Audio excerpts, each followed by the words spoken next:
There is a special kind of stress that only work can create. It is not the chaos of strangers on a subway, and it is not the pain of a broken relationship you can walk away from.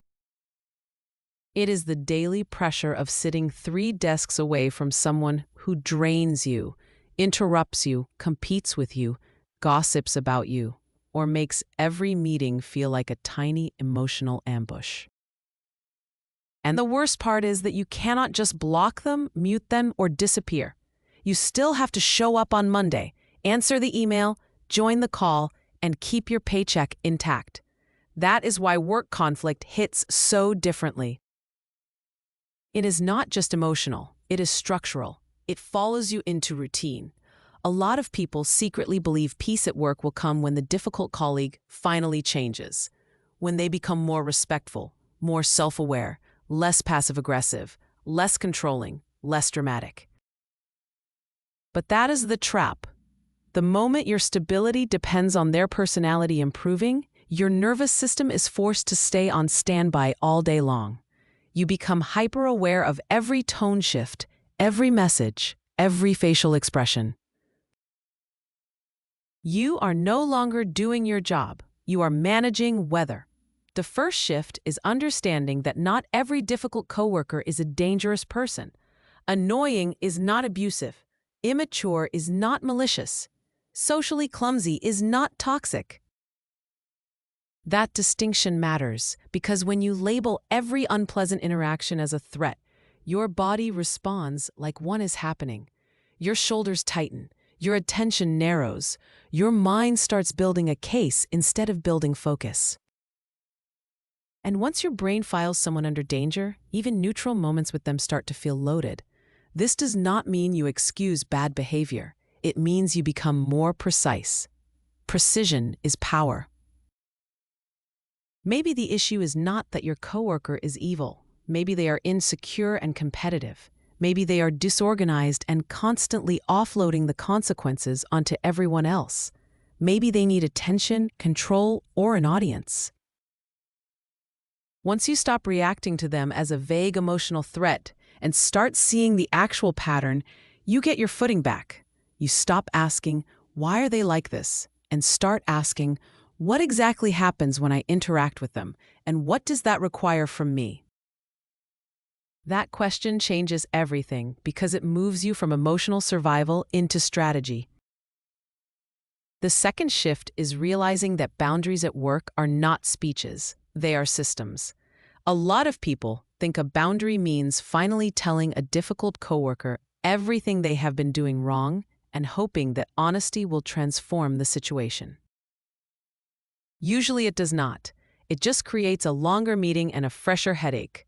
A real boundary is not a performance.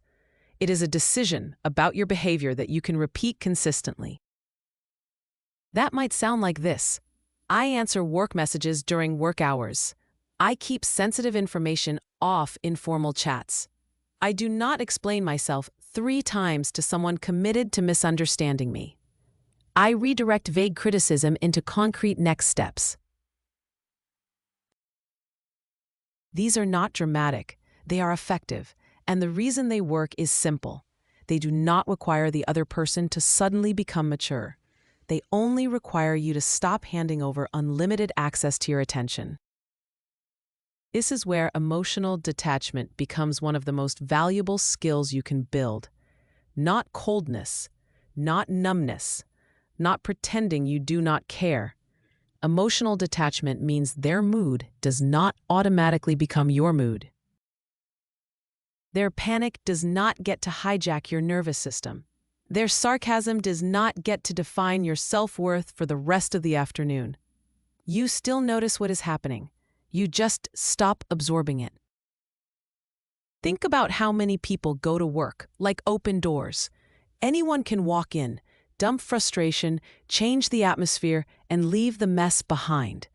By lunch, they are already exhausted, and the real work has barely begun.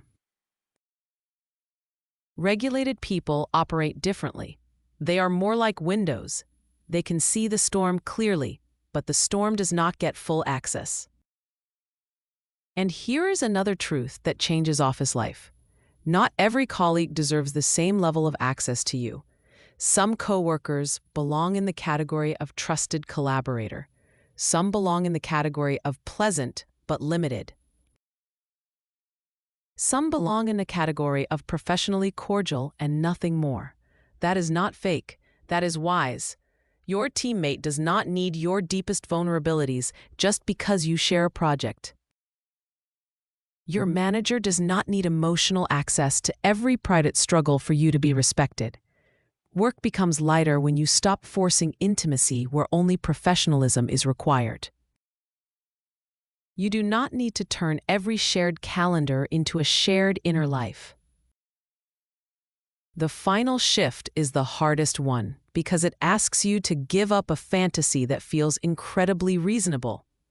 The fantasy is that if you explain yourself well enough, stay calm enough, document enough, help enough, and endure enough, the difficult coworker will eventually become easy to work with. Sometimes people do grow, but most of the peace you are looking for begins the moment you stop making their growth your project. You cannot turn a chronically defensive person into a reflective one. You cannot force accountability into someone who survives by blame. You cannot make an attention-seeking coworker suddenly prefer quiet competence, and once you truly accept that, something in you relaxes.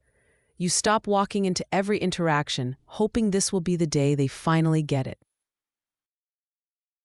You stop spending your evenings replaying conversations and writing imaginary closing arguments in your head. You stop confusing overthinking with preparation. You finally leave work at work. Instead, you build a method. You keep communication clear, short, and documented. You respond to patterns, not provocations. You protect your energy before you are already depleted. You invest in the colleagues who are stable, fair, and grounded because one good alliance at work can neutralize more stress than 10 private pep talks. And when a situation crosses the line from difficult into genuinely harmful, you stop minimizing it and handle it through the right channels instead of carrying it alone like some silent workplace martyr. This is the real lesson. Peace at work is not created by having perfect coworkers. It is created by becoming someone who knows what to absorb, what to name, what to limit, and what to leave untouched. The goal is not to love every person in the office. The goal is to stay psychologically intact while doing the job you came there to do. So if there's someone at work who's been living rent-free in your nervous system, ask yourself one honest question. Do I need to change this person, or do I need to change the way they gain access to me? That single question can save you months of exhaustion, because the strongest person in the room is usually not the loudest one, or the coldest one, or the one with the sharpest comeback. It is the one who can stay clear in a messy environment and refuse to let someone else's chaos become their identity. That is real power at work. If you found this video helpful, please subscribe to Clever Girl Academy for more practical guidance on money, habits, and intentional living. Then, watch the next video on screen and explore the playlist for more content that will help you.